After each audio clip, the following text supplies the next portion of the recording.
بسم اللہ الرحمن الرحیم۔ ناظرین، آج کی یہ نشست ہماری دوسری نشست ہے اور بحیثیت نور بخشی، بحیثیت طالب علم میں اس دوسری نشست کو بنانے پر مجبور ہوا، چونکہ پہلے نشست میں شیخ جعفری کرگلی حفظہ اللہ کے تسامحات اور گستاخانہ کلمات پر بندہ ناچیز نے ان کے رد میں جواب ریکارڈ کرایا اور ضرورت محسوس ہوئی کہ ان کے بیانات کی روشنی میں دوسری نشست بنایا جائے، لیکن ہم تفرقہ بازی سے بچتے ہوئے یا تفرقہ بازی یا فتنہ فساد کہیں پروان نہ چڑھے، اس خوف سے اور ہم نے پہلے ویڈیو کو پورا تسلی و تشفی جواب محسوس کیا، لیکن حال ہی میں ایک شیخ ہیں، امامیہ اثنا عشری کے مؤلف و مناظر ہیں اور نام ہے ان کا شیخ حسن فخر الدین حفظہ اللہ۔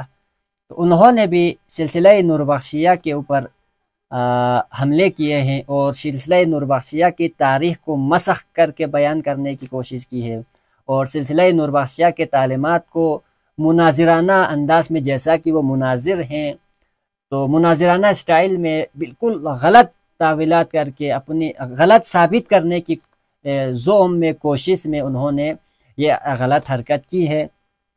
تو یہ آج کی ہی بات نہیں ہے، بلکہ امامیہ اثنا عشری علماء کا یا امامیہ اثنا عشری مشنریز کا شروع سے یہی وتیرہ رہا ہے کہ انہوں نے سلسلہ نور بخشیہ کے اندر مختلف طریقوں سے وارداتیں کی ہے، اس میں قلم زنی بھی کی ہے، عملیات میں بھی انہوں نے، اور سیاسی اثر رسوخ کے ذریعے بھی، اور مال و دولت دے کر بھی، یعنی ہر وہ حربہ استعمال کیا جو وہ استعمال کر کے سلسلہ نور بخشیہ کو امامیہ اثنا عشری میں ضم کریں یا سلسلہ نور بخشیہ کو امامیہ ثابت کرنے کی انہوں نے، ان کے علماء نے شروع سے ہی تگ و دو کرتے چلے آ رہے ہیں، اور اہل سنت علماء نے بھی یہ کوششیں تاریخ میں کی ہیں، لیکن ان کو اتنی خاطر خواہ کامیابی نہیں ملی جتنی امامیہ اثنا عشری علماء کو ملا ہے، چونکہ امامیہ اثنا عشری علماء نے ائمہ اہل بیت علیہ السلام کے تعلیمات کے پیچھے، ان تعلیمات کے پردے میں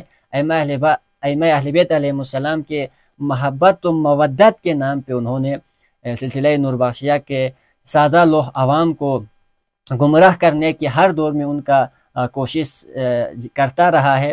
اور قاضی نور اللہ شوستری مشہور شیعہ تراش ہیں، تو انہوں نے بڑی کامیابی کے ساتھ کہ ہمارے کتابوں کے اندر در اندازی کی، اور اپنی کتابوں میں مجالس المومنین میں بھی انہوں نے سلسلہ نور بخشیہ کو شیعہ ثابت کرنے کی کوشش کی۔ پھر حالیہ چند سال پہلے غلام انجم دنیوری صاحب نے بھی شاہ ہمدان اور مرد کوہستانی کتاب لکھ کر پھر یہی حرکت کی، اور شاہ ہمدان اور شاہ سید محمد نور بخش اور میر راقی کو امامیہ اثنا عشری ثابت کرنے کی ناکام وہ کوشش شروع سے کرتے چلے آ رہے ہیں۔ اور اہل تسنن اور اہل تشیع دونوں کے جو مشنری علماء ہیں، انہوں نے سلسلہ نور بخشیہ کو شروع سے ہی ایک خالصہ سرکار سمجھ کر سلسلہ نور بخشیہ کے اندر ہر حربے استعمال کرنے کی وہ کوشش لگے ہوئے ہیں، اور آج بھی یہ کوشش جاری ہے۔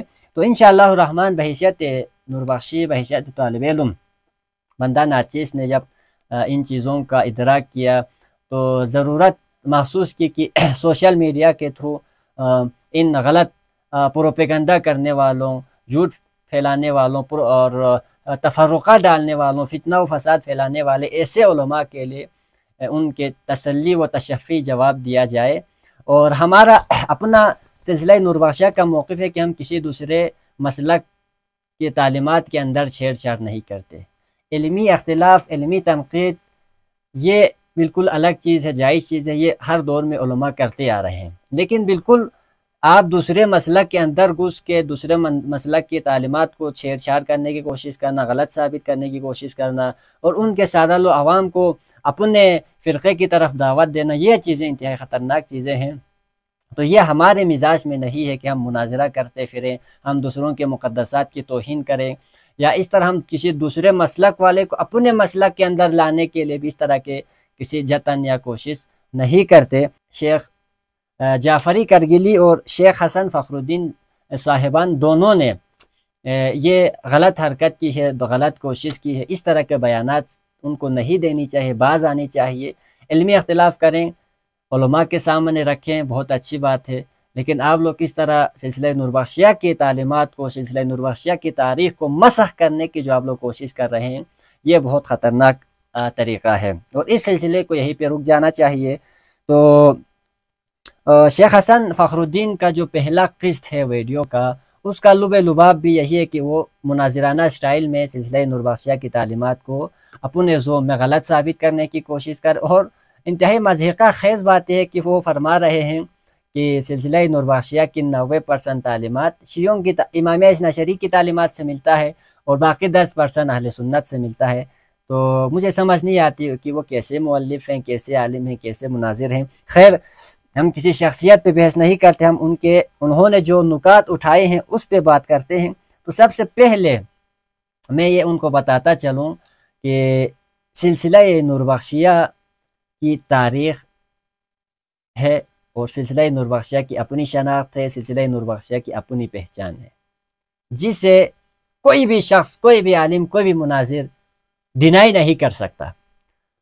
تو سر دست میں شیخ جعفری کرگلی صاحب نے بھی اپنے ویڈیو میں کہا کہ تصوف کے اندر بہت سارے فرقے پیدا ہوئے ہیں، تو گویا کہ وہ یہ باور کرانا چاہ رہے تھے کہ چونکہ تصوف کے اندر بے شمار فرقے بنے ہیں، اس وجہ سے تصوف غلط ہے۔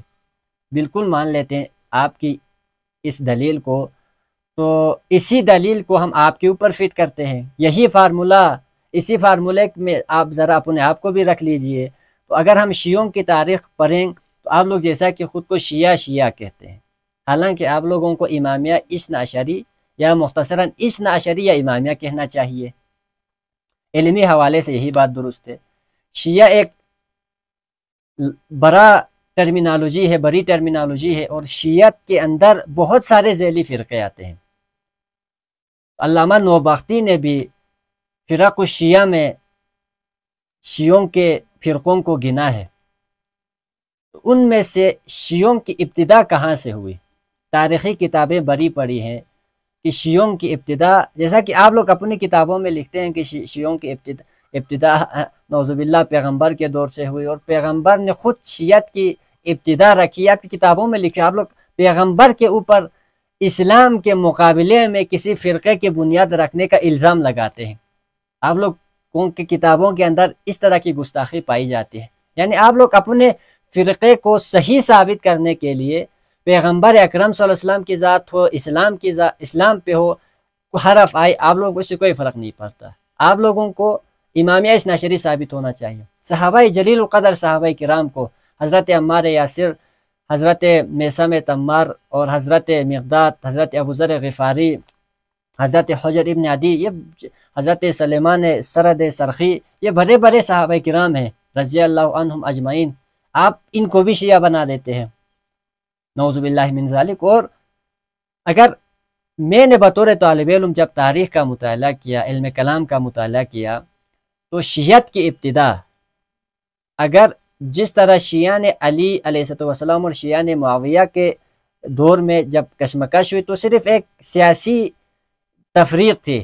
جو مولا علی کے ساتھ تھے وہ شیعہ علی تھے، جو معاویہ کے پیچھے تھے وہ شیعہ معاویہ تھے، اتنی حد تک تھی، یہ کوئی کسی فرقے کی بنیاد نہیں تھی۔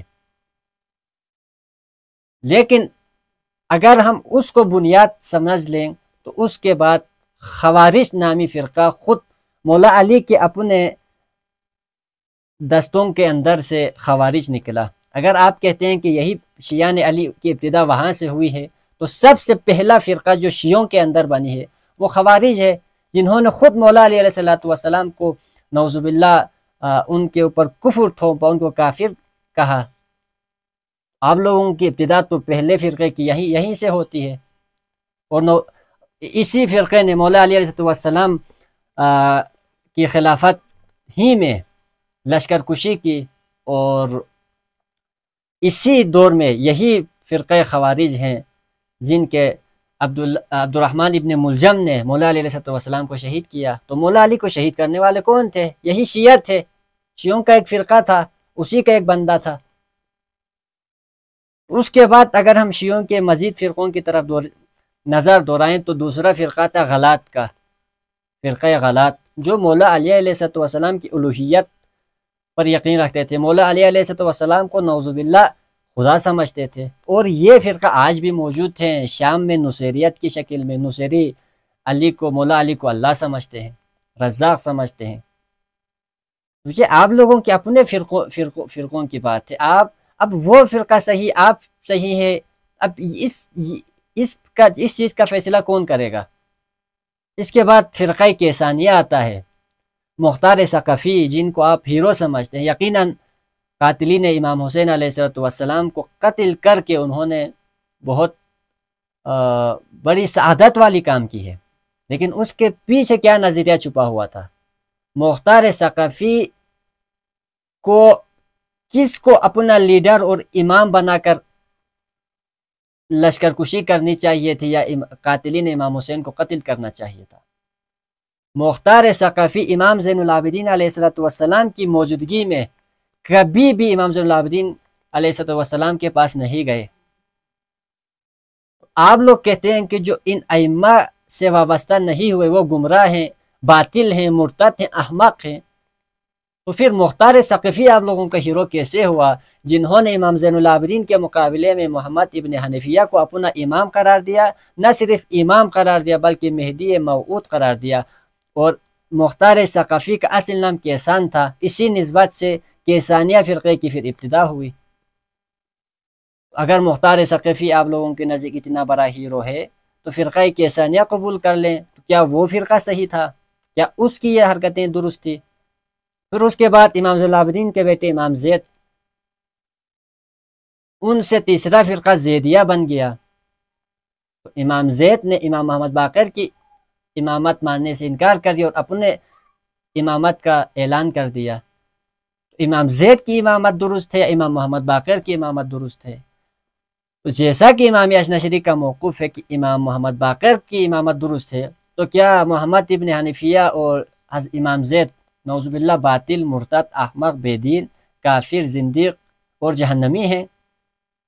پھر اس کے بعد امام جعفر الصادق علیہ السلام کے 4 بیٹے تھے، ان چاروں بیٹوں نے، جس میں امام موسیٰ کاظم علیہ السلام کا 4تھا نمبر آتا ہے، تو چاروں بیٹوں نے امامت کا دعویٰ کیا۔ تو جیسا کہ امامیہ اثناعشری کے اندر امامت کسی امام کی وفات یا شہادت کے بعد امامت کا اہل اس کا بڑا بیٹا ہوتا ہے، تو امام جعفر صادق علیہ السلام کا بڑا بیٹا حضرت اسماعیل تھا، اور ان کو امام بھی انتخاب کیا گیا تھا۔ اور اسی حساب سے اسماعیلیہ فرقے کی ابتدا پڑ گئی وہاں سے، اور آج تک اسماعیلیہ فرقہ جاری ہے۔ تو کیا حضرت اسماعیل علیہ السلام کے اوپر بھی آپ لوگ یہی چیزیں ثابت کرتے ہیں؟ اور دوسری چیز، آپ لوگوں کے اندر امامت کے لیے فاطمی، حسنی، حسینی اور قریشی کے جو شرائط ہیں، تو حضرت امام موسیٰ کاظم کی والدہ محترمہ تو فاطمی نہیں تھے، امام موسیٰ کاظم علیہ السلام تو ایک کنیز کا بیٹا تھا۔ یہ جو آپ لوگوں نے خود امامت کے اصول بنائے ہیں، اس میں اتنی زیادہ تفریق ہے، اتنی زیادہ تضادات ہیں کہ خود ایک امام کے چاروں بیٹوں کا آپس میں اتفاق نہیں ہو رہا۔ تو پھر مزید آگے جتنا جاتے جائیں گے، ہر امام کے دور میں اسی طرح کے شیعوں کے اندر فرقے بنتے گئے۔ اور آپ لوگوں کے خود امامیہ فرقہ کب بنا؟ جب امام حسن العسکری علیہ السلام کے بعد آپ لوگوں کو نے ضرورت کے تحت امامیہ اثناعشری بن گئے۔ اور آپ لوگوں کے جب عقیدے کی بات کرتے ہیں تو آپ لوگوں کے عقیدے بھی سیاسی کشمکش کی صورت میں آپ لوگوں کے عقیدے بدل جاتے ہیں۔ امامت کا نظریہ سیاسی کشمکش کے نتیجے میں سامنے آیا، یہ قرآنی نظریہ نہیں ہے۔ اسی طرح امامیہ علماء متکلمین نے امامیہ کے جو کلامی مباحث کی ہیں، وہ علم کلام کے زیر اثر کچھ عقائد آپ لوگوں کے اندر آ گیا، اور اسی بنیاد پہ جب ہم عقائد کی بات کرتے ہیں تو یہاں سے سلسلہ نور بخشیہ اور امامیہ اثنا عشری، ان دونوں میں فرق ہے۔ آپ لوگ کہتے ہیں کوئی فرق نہیں ہے، بالکل سیم، بلکہ 90% مشترک چیزیں ہیں۔ تو میں بنیادی چیز عقیدہ ہوتا ہے. اگر عقیدہ بالکل سیم ہے تو سیم ہے، عقیدے میں اختلاف ہے تو اختلاف ہے. اہل تسنن اور اہل تشیع میں بنیادی فرق امامت کا نظریہ بتایا جاتا ہے. تو جیسا کہ اب سلسلہ نوربخشیہ اور امامیہ اثناعشری کے عقائد کا اگر ہم تقابل کریں تو جیسا کہ امامیہ اثناعشری کے ہاں اصول دین کے طور پر، یعنی اصول دین میں 5 چیزیں آتی ہیں اور سلسلہ نوربخشیہ کے اندر 5 چیزیں آتی ہیں، لیکن ٹوٹلی ڈیفرنٹ ہے. عقائد کے 5 اصول میں بھی فرق ہے. ان میں سب سے پہلا اصول ہمارے امام ہیں، انہوں نے کتاب الاعتقادیہ لکھی ہے. تو کتاب الاعتقادیہ کے اندر شاہ سید محمد نوربخش علیہ الرحمہ نے عقائد بیان کی ہے. ان میں سے اصول دین کے طور پر 5 چیزوں کو لیا ہے.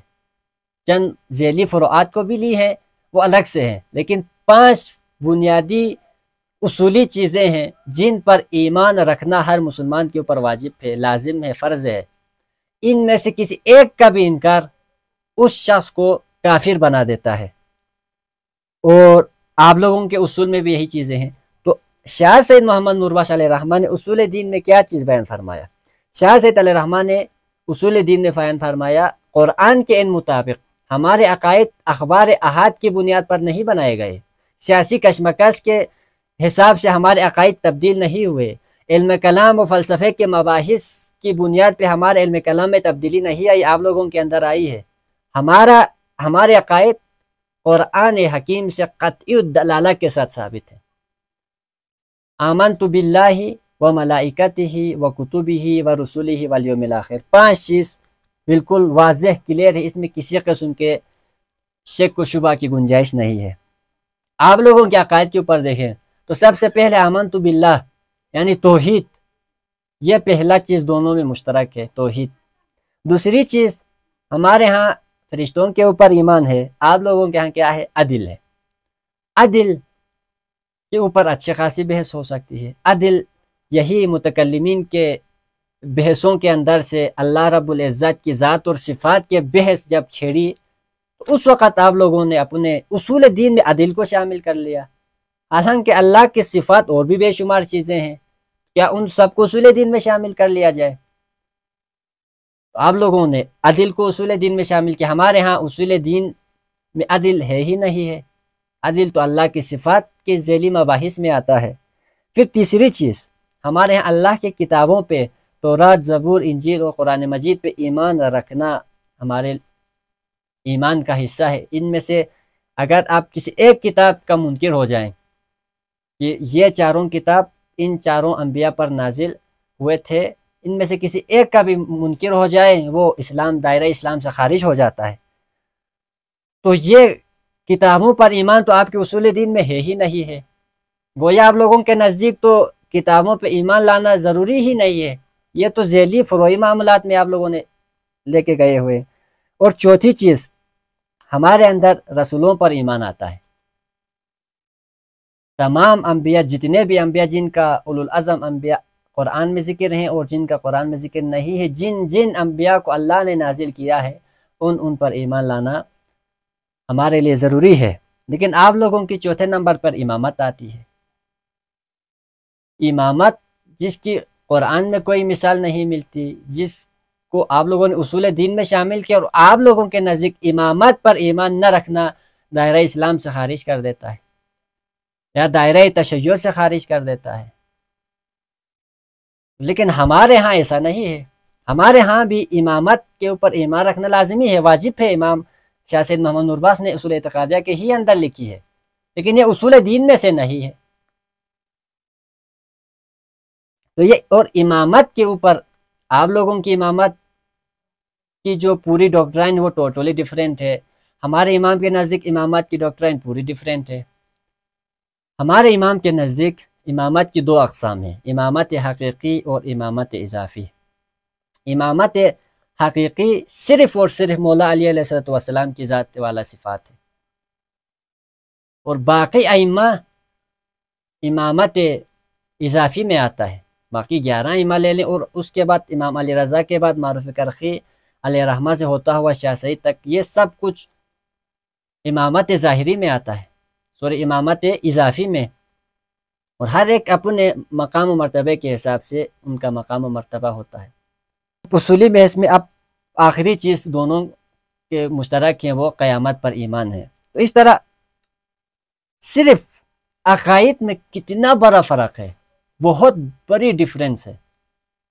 اور عقائد کے ہی بحث میں جب ہم عقائد کی بحث کرتے ہیں تو اس میں سے امامت کے ساتھ ولایت یعنی تصوف آپ جس سے چڑ کرتے ہیں، ولایت کا اولیاء کرام پر بھی ایمان رکھنا واجب قرار دیا گیا ہے۔ آپ لوگوں تو اس باطل کہتے ہیں۔ تو یہ سلسلہ نور بخشیہ کیسے امامیہ اثنا عشری ہوا، یا سلسلہ امامیہ اثنا عشری سے سلسلہ نور بخشیہ 90% کیسے مطابقت ہوئی، یہ سمجھ سے بالاتر ہے۔ اور سلسلہ نور بخشیہ کوئی سنی شیعوں کی طرح مباحث میں، فقہی مباحث میں پڑھنے والا کوئی فرقہ ہے نہیں۔ سلسلہ نور بخشیہ خالصتاً سلاسل تصوف میں سے ایک سلسلہ ہے۔ اتنی واضح فرق آپ لوگوں کو نظر نہیں آتی۔ تصوف اور تشیع میں زمین آسمان کی فرق ہے، اور ہر چیز میں تشیع کے اپنے اصطلاحات ہیں، تصوف کے اپنے اصطلاحات ہیں۔ آپ لوگ تصوف کو سرے سے ہی فی نفس ہی اٹ سیلف آپ لوگ باطل قرار دیتے ہیں۔ اور سلسلہ نور بخشیہ کی پوری چین، سلسلہ ذہب جسے ہم کہتے ہیں، عصری لاہجی علیہ رحمہ سے پیغمبر اکرم تک، یہ سلسلہ ذہب کی پوری چین ہے۔ امامت کے اندر خود سلسلہ نور بخشیہ کی جو امامت ہے یا ولایت ہے وہ امام علی رضا علیہ السلام 8ویں امام، ان کے بعد حضرت معروف کرخی میں ٹرانسفر ہوتا ہے۔ آپ لوگ تو اس کو ماننے کے لیے تیار نہیں ہے۔ یہ کیسا مشترک چیز ہے؟ ہم باقی ائمہ کے امامت کے قائل ہیں، ان کے مقام و مرتبے کے قائل ہیں، لیکن ہمارے سلسلے کے پیر و مرشد کے شرائط میں سے ایک شرط یہ بھی ہے کہ بلوغت شرط ہے۔ تو چونکہ امام محمد تقی علیہ السلام امام علی رضا کے بعد ان کی عمر غالباً 6-7 سال لگ بھگ عمر تھی، یا 8 سال تک، تو فقہ احوت کے مطابق بچے کی امامت نہیں ہوتی۔ تو اسی وجہ سے امامت اضافی کہہ لیں یا ولایت کہہ لیں یا سلسلہ نور بخشیہ کی جو سلسلہ ہے وہ حضرت معروف کرخی جو امام علی رضا علیہ السلام کا شاگرد رشید تھا، وہاں سے ادھر ہمارا سلسلہ ٹرانسفر ہوتا ہے۔ یہاں پر بھی بہت ایک واضح شرط میں فرق نظر آ رہا ہے۔ وہ کہتے ہیں کہ شاہ سید محمد نور بخش علیہ رحمہ کشمیر بلتستان میں آئے ہی نہیں ہے، اور شاہ قاسم فیضبخش اور شاہ حمدان کا جو فرزند ہے سید محمد حمدانی وہ یہاں پر آئے ہیں۔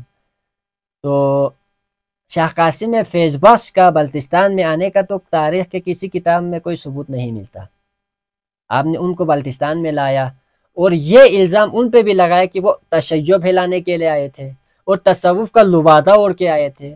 یہ انتہائی عجیب مسخرہ پن ہے کہ جو ہستی خود صوفی ہیں اور صوفی سلسلے سے تعلق رکھتے ہیں، اس کو آپ ان کے بارے میں ایسے بیانات دے رہے ہیں، اور آپ تقلید حی اور تقلید میت کی بحث آپ نے چھیڑا ہے۔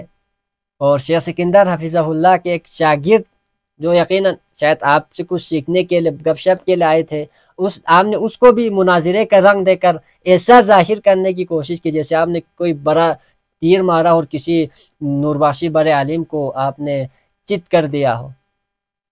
آپ کی سوچ واضح کر رہے کہ آپ کے سوچ میں ہی فطور ہے۔ تو اب اس زمین میں شاہ سید علیہ رحمہ کشمیر آئے تھے نہیں آئے تھے، دونوں محققین کے نزدیک دونوں آراء پائے جاتے ہیں۔ میں نے بھی ایک ویڈیو میں پچھلے ویڈیو میں یہی بات کی تھی کہ شاہ سید کے آنے کے شواہد موجود نہیں ہیں، لیکن بہت ساری کتابوں سے یہ ثابت بھی ہے۔ اور 840 ہجری کے بعد شاہ سید علیہ رحمہ کو قریباً 20-30 سال ملتے ہیں، تو اس 20-30 سال میں کشمیر میں آنے کے شواہد بھی موجود ہیں، آثار بھی موجود ہیں، جیسا کہ کتاب الاعتقادیہ یہیں پر انہوں نے لکھی ہے۔ تو اس طرح پھر جب بات کرتے ہیں کہ آپ امامیہ اثنا عشری اور سلسلہ نور بخشیہ میں فرق کی، تو ایک واضح فرق یہاں پر یہ بھی آتا ہے کہ سلسلہ نور بخشیہ کے ہاں تمام صحابہ کرام کا عزت و احترام ملتا ہے، ان کی تعریف و توصیف ملتی ہے۔ آپ لوگ پیغمبر اکرم کے بعد مولا علی کو منصوص و معمور من اللہ سمجھتے ہیں، ہمارے اندر ایسا عقیدہ نہیں ہے۔ ہم مولا علی علیہ السلام کو پیغمبر کے بعد افضل ترین شخصیت سمجھتے ہیں اور خلافت ظاہری کے لیے بھی ان کو حقدار سمجھتے ہیں، لیکن اس بنا پر کہ مولا علی حق پر تھے تو باقی خلفائے ثلاثہ کو غاصب منافق سمجھنا یہ ہمارے اندر نہیں ہے، آپ لوگوں کی تعلیمات ہے الا ماشاء اللہ۔ تو ہمارے کتابوں کے اندر شاہ حمدان علیہ رحمہ کے اور دوسرے بزرگان کتابوں میں ان ہستیوں کی جا بجا تعریفی کلمات موجود تھے، ہمارے دل میں ان کے عقیدت و احترام ہے، انہی کے ذریعے سابقون الاولون میں ان کا شمار ہوتا ہے، انہی کے ذریعے سے انہوں نے اسلام کی نصرت کی، انہوں نے پیغمبر کی نصرت کی، اور قرآن و سنت کی تعلیمات تو ہم تک پہنچانے میں ان کا کلیدی کردار ادا رہا ہے، اور امت وسط ہیں یہ ہستیاں، یہ ہمارا ان کے بارے میں تصور ہے۔ اشداء علی الکفار رحماء بینہم، تو کہ یہ ہم میں اور آپ میں مماثلت کیسے ہوئی یہاں پر؟ حسن فخر الدین صاحب غالباً شاہ سید محمد نورباز کی کسی 6 جلدوں پر مشتمل بحر الحقائق نامی کسی کتاب کا حوالہ دے رہے ہیں، اور اس میں یہ بیان کر رہے ہیں کہ شاہ سید محمد نورباز نے 3 طبقات پر تنقید کی ہے، ان میں سے اکابر اعیان تصوف پہ شاہ سید محمد نورباز نے تنقید کی ہے۔ اتنی عجیب مضحکہ خیز بات، پہلے تو اس کتاب کے حوالے سے اب آپ نے جو بیان دیا ہے اس کے مطابق یہی لگ رہا ہے کہ یہ جو کتاب ہے یہ شاہ سید محمد نورباز سے منسوب کوئی کتاب ہے، یہ شاہ سید محمد نورباز کی کتاب ہو ہی نہیں سکتی۔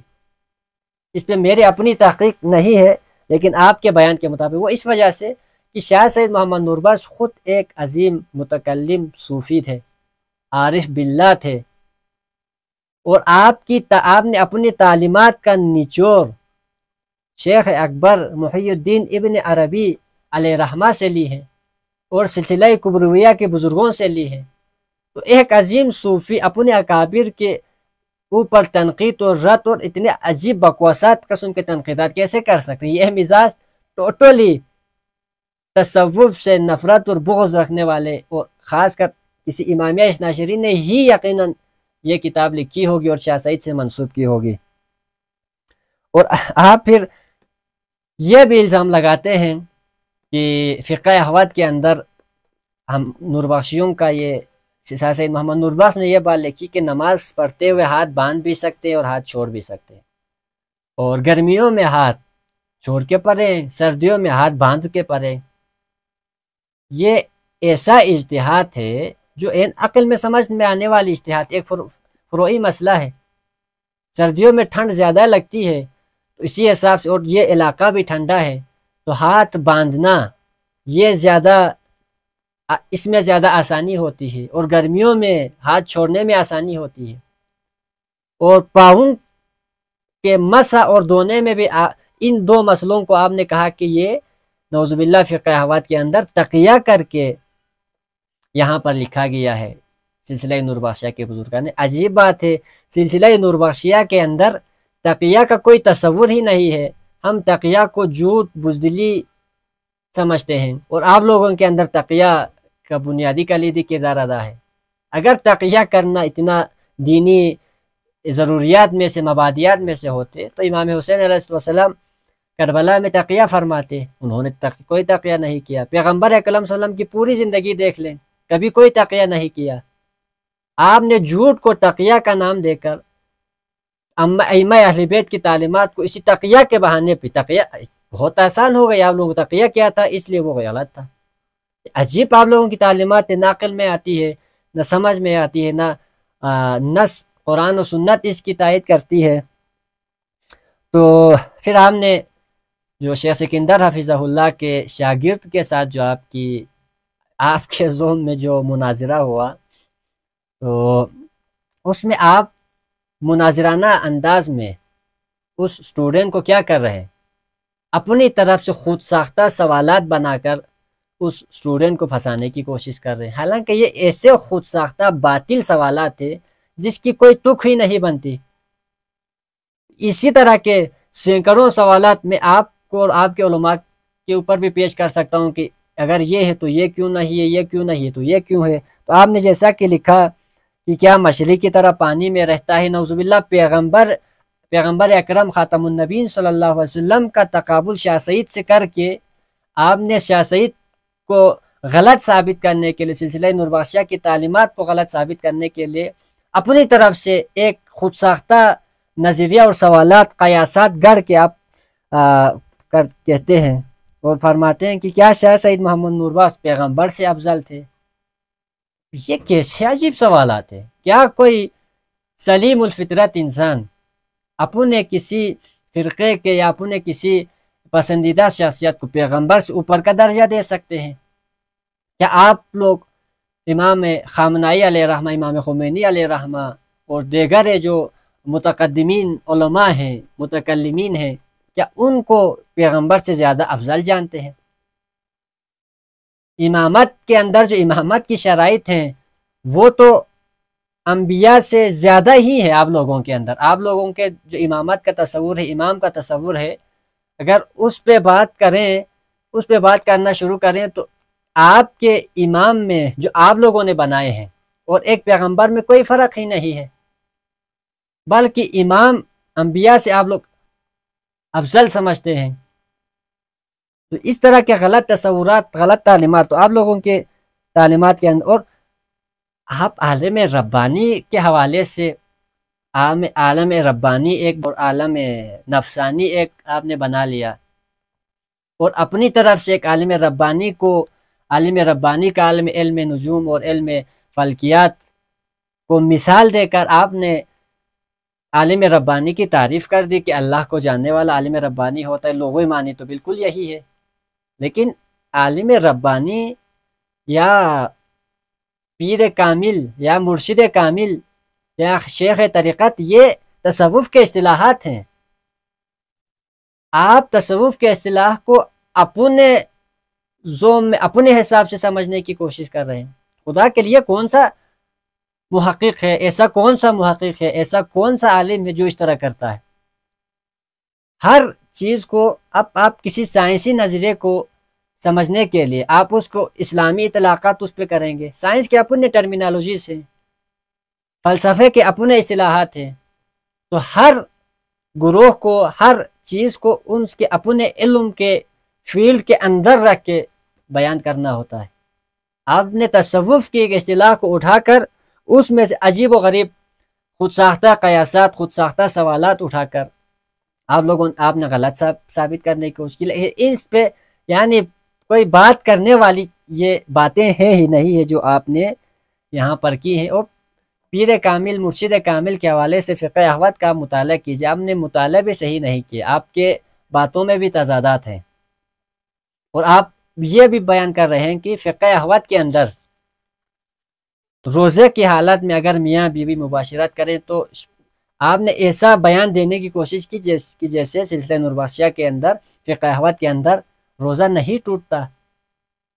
یہ آپ نے کہاں سے پڑھ لیا ہے؟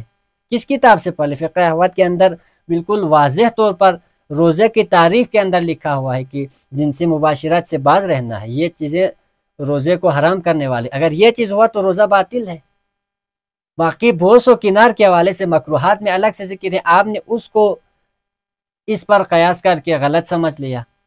تو کسی دوسرے تنظیم کو، کسی دوسرے شخصیت کے عقائد کو، دوسرے سلسلے کے عقائد کو اس کے اپنے پیراڈیم میں رکھ کے سمجھنے کی کوشش کیجیے، اور تعصبات سے بالاتر ہو کر سمجھنے کی کوشش کیجیے۔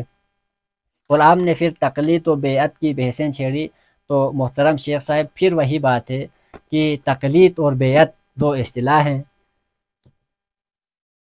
اسلامی فرق میں یہ اصطلاح شروع سے رائج رہا ہے، اور تقلید جو فقہا ہیں وہ تقلید کا لفظ استعمال کرتے ہیں۔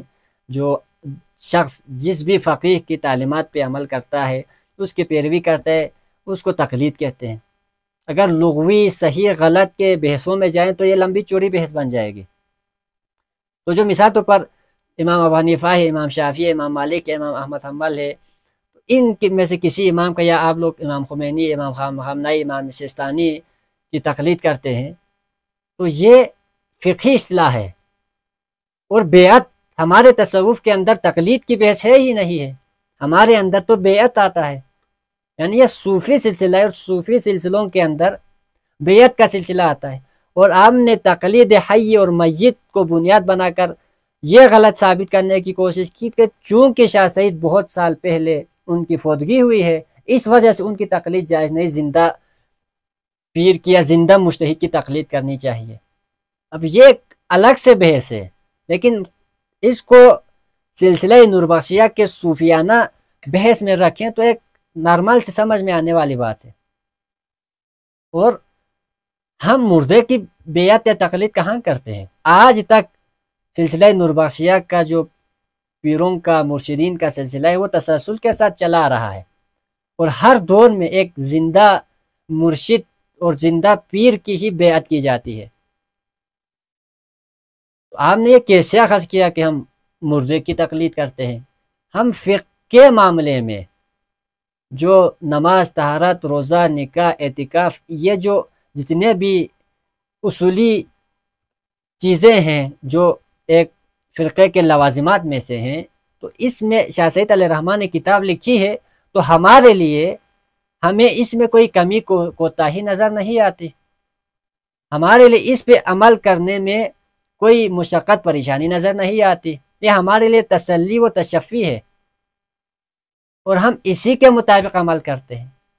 اور جیسا کہ وقت کے ساتھ ساتھ ہر دور میں، ہر دور کے حساب سے جدید مسائل جنم لیتے ہیں، تو ان کے لیے ہر دور میں ہر مکتبہ فکر کے مکتبہ فکر کے اندر علماء موجود ہوتے ہیں۔ آج کے دور میں مفتی کا ایک ڈگری ہے، تو مفتی صاحب فقہی معاملات کو دیکھتے ہیں، اور ایک قابل، ذہین، فطین، صاحب مطالعہ، صاحب بصیرت شخصیت، عالم ہو ہر دور میں۔ ہمارے آج بھی ایسے علماء ہیں جو جدید مسائل کو قرآن و سنت، اجماع، قیاس، ان ماخذات کی روشنی میں جدید مسائل کا حل بیان کرتے ہیں۔ تو یقیناً یہ پچھلے ادوار میں ایسے مسائل کا سامنا نہیں رہا ہے۔ تو سر دست میں اسی پر اکتفا کروں گا، آخر میں یہی پیغام دوں گا کہ خدا کے لیے ایک بلتستان کے اس پرامن فضا کو آپ لوگ داغدار کر کے یہاں پہ ایک فرقہ وارانہ ماحول کو جنم دینے کی کوشش نہ کیجیے گا، اور علمی بحث، علمی ڈسکشنز کتابوں کے اندر یا علماء کے آپس میں نشست میں کیجیے گا، اور سوشل میڈیا کے تھرو بھی اگر آپ نے سلسلہ نوربخشیہ پہ بات کرنی ہے تو سلسلہ نوربخشیہ کی تعلیمات کو بالکل انصاف کا تقاضا یہی ہے کہ جو سلسلہ نوربخشیہ کے بزرگوں نے کتابوں میں لکھی ہے، آپ اس کو بالکل غیر جانبداری کے ساتھ بیان کریں کہ ان کا یہ نظریہ ہے۔ پھر یہ فیصلہ عوام نے کرنا ہے کہ کس کی تعلیمات صحیح ہے، کس کی تعلیمات کہاں تک غلط ہے، اور کس کی دلیل میں وزن ہے، کس کا دلیل میں وزن نہیں ہے۔ تو عوام کو ان مسائل میں نہ الجھائیں۔